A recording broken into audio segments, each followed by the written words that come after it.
อ๋อสบายดีมาพบกันอีกเนาะอ่าโอเคเป็นช่นยคลิปนี้จะมาต่อคลิปที่3บทเรียนที่4เนาะคลิปนี้จะมาสอนการสมัครไฟเบสหรือว่าฐานข้อมูล Database เนาะอ่าคลิปนี้จะมาสอนวิธีสมัครเบิ่งมันเป็นจะได้เนาะให้ทุกคนต้องมี Gmail ของตัวเองเนาะถ้าว่าไปเดิมบ่มีให้ไปสมัครให้ทุกคนไปสังเกตเบิ่งบนขวามือนี่มันจะมีของมันจะความเฮานี่มันจะมี Gmail มันมีอีเมลแล้วก็รหัสผ่านนี่รหัสผ่านกับอีเมลนี่เราต้องเอารหัสผ่านอีเมลนี่ไปล็อกอินเข้าสู่ระบบของเรานี่ก่อนถ้าเราต้องไปสมัครไฟล์เบสเนาะหรือว่าเป็นเว็บฐานข้อมูลออนไลน์เวลาเราสั่งเวลาเราบันทึกข้อมูลอยู่ในฟอร์มนี้แล้วเพื่อมันเก็บอยู่ในฐานข้อมูล Database เนาะถ้ามันเป็นจะเดินมาเบิ่งกันเลยเนาะก่อนอื่นทุกคนต้องมีอีเมลตัวเองมีอีเมลของตัวเองถ้าทุกคนสังเกตเบื้องขวาอยู่ในแอปพอร์ตนี้นะอันนี้ข้าพเจ้าได้สมัครแล้วมีการสมัครอีกครั้งให้ทุกคนก็ได้ยังไม่ได้สมัครให้ไปกดแอดเขา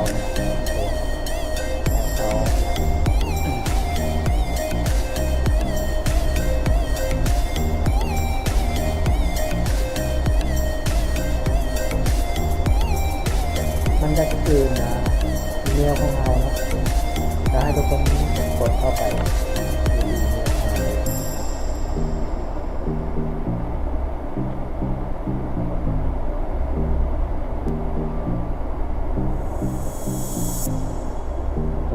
แล้วให้ทุกคนเลื่อนลง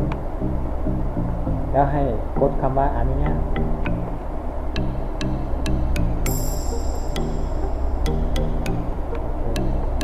ถ้าแม่นเฮากดคำว่าอนุญาตสำเร็จแล้วตอนนี้เฮาสามารถเป็นสมาชิกการนำใส่ไฟล์เบสแล้วเราสามารถนำใส่ไฟล์เบสเรียบร้อยแล้วเอาไปสมัครแล้วแต่ว่าจะให้ทุกคนกลับไปที่เว็บสตูดิโอแต่ว่าตัวนี้เราสั่งโปรเจกต์โปรเจกต์ของเรานี่มีฟอร์มล็อกอินมีฟอร์มสมัครแล้วเนาะแต่ว่าเราเดี๋ยวนี้เราจะมาบอกว่าวิธีสมัครให้โปรเจกต์เขามีเสื่อมต่อฝ่ายเองนี่นะฝ่ายเองให้ทุกคนไปที่สมาร์ทโฟน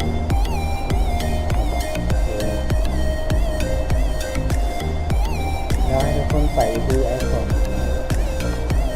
แล้วให้ทุกคนไปที่อีเมลเปิดแล้วให้ทุกคนกดคนนี้คือฝ่ายเอง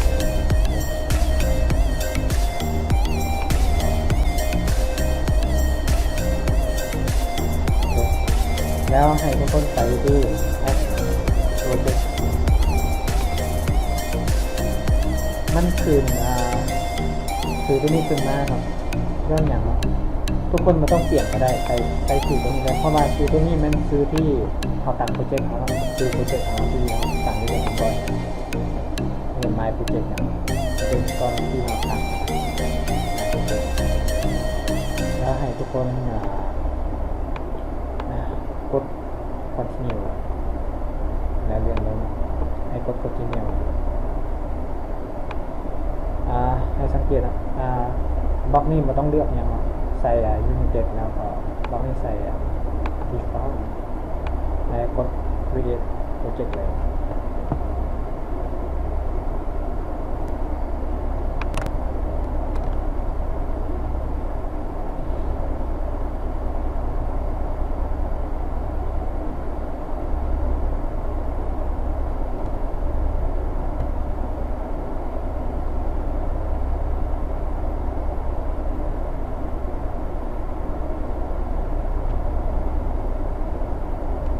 โอเคตอนนี้มันสั่งสำเร็จแล้วเนาะให้ทุกคนกดเข้าไปอยู่ที่ปุ่มน้อยๆนะปุ่มสีฟ้ากดเข้าไป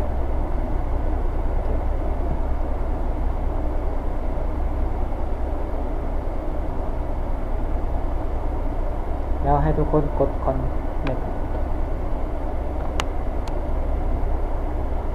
เคตอนนี้โปรเจกต์ของเขาหรือว่าเลยเสื่อมต่อไฟล์เบสเรียบร้อยแล้วนะทุกคนกดรอได้แล้วให้ทุกคนไปกดคำว่า add ไฟล์เบสนะครับให้อนุญาตสิราคา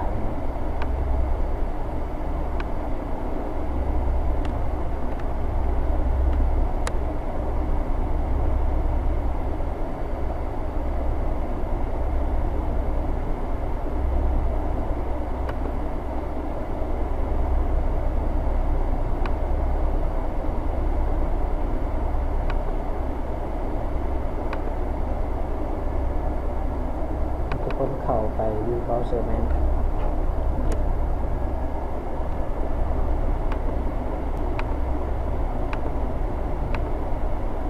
ให้ทุกคนพิมพ์คำว่า flyweight.google.com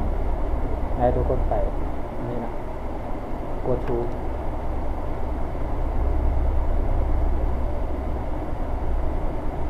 โอเคอันแอปที่เราสั่งมาแล้วนะนี่ก็คือโปรเจกต์ที่เราสั่งมาแล้วนะให้ทุกคนกดเข้าไปนะครับ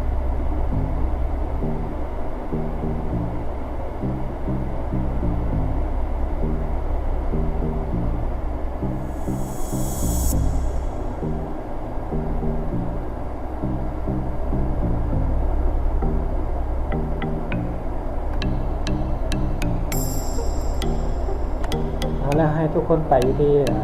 ดัตต้าเบสนะ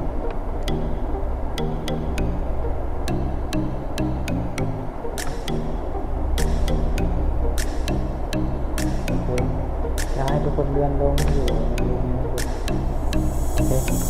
ให้ทุกคนไปกดที่ create database นะ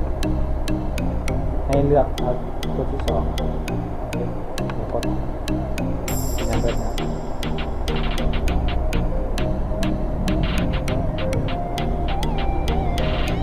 แล้วให้ทุกคนไปที่นี่แล้วให้ทุกคนกด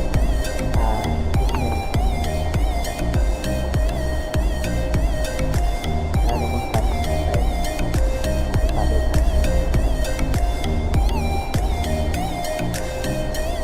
โอเคเพื่อว่าสำเร็จแล้วเนาะ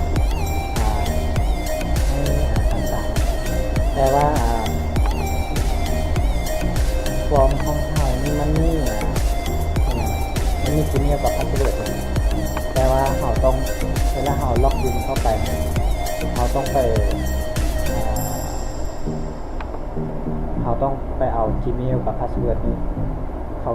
ล็อกอินเข้าสู่ระบบหรือเปล่าอยากให้ทุกคนไปดูนี่อยู่นะไปนี่นะ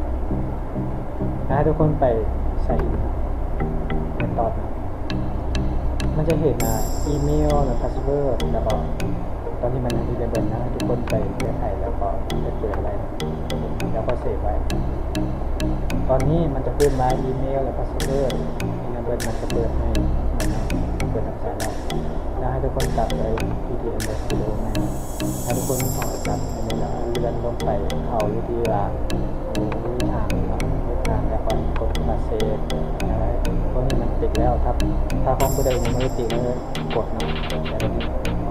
กดแล้วมันเสียงอะไรให้แอดเดิร์รีบผ่าน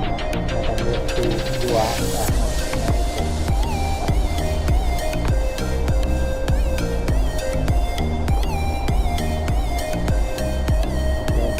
ได้มันจะแล้วไป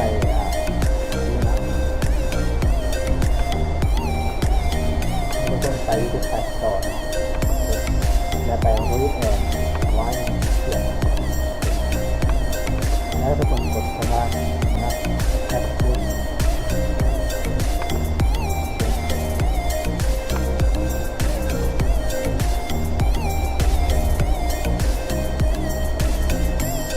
โอเคตอนนี้เขาโปรเจกต์ของเขาสมัครเตรียมต่อ